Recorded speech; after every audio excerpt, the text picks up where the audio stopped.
Sir வேலைக்கு ஃபுல்லாக போர் அடிக்குது சார். எவனையாவது பிடிச்சி கலாய்க்கணும் சார். ஊர்ல கலாய்ச்சா என்ன பண்றது? வைங்க ஒருத்தன் வரான் ஊரு புதுசுன்னு பாக்குறோம். ஹலோ வாங்க. சொல்லுங்க சார். புதுசா? இல்ல சார், சட்டை பழசுதான். சரி அம்மா சொன்னாங்க இந்த சட்டை போட்டும் போவாதவா புதுசான்னு கேட்பாங்க அப்படின்னு. நீங்களும் கேட்டுட்டீங்க. ஹலோ நான் அதை கேட்கல, உன்னை கேட்டேன்.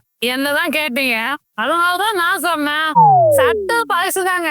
ஹலோ நான் சட்டையை கேட்கல, ஊரு புதுசான்னு கேட்டேன். இல்லையா, இந்த ஊர் வந்து ரொம்ப நல்லா இருக்கு.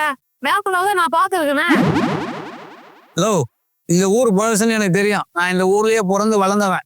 நான் உங்களை கேட்டேன், ஊருக்கு புதுசா வந்துருக்கீங்களான்னு கேட்டேன்.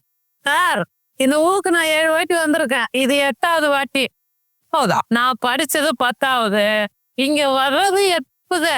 என் தங்கச்சி 7வது, என் தம்பி 4வது. ஓ உன்னை யார் 8வது படிச்சா 10வது படிச்சான்னு கேட்டது. இந்த ஊருக்கு 8வது முறையா வந்திருக்கான்னு கேட்டேன். குடும்பத்தையே எடுக்கிற கொஞ்சம் மொக்க போதான் நம்மளே ஓப்பா என்ன வாயை பார்த்துட்டு இருக்க. அப்போ இங்கதான் உட்காந்துட்டு போவேன். நீங்க வேணா போங்க.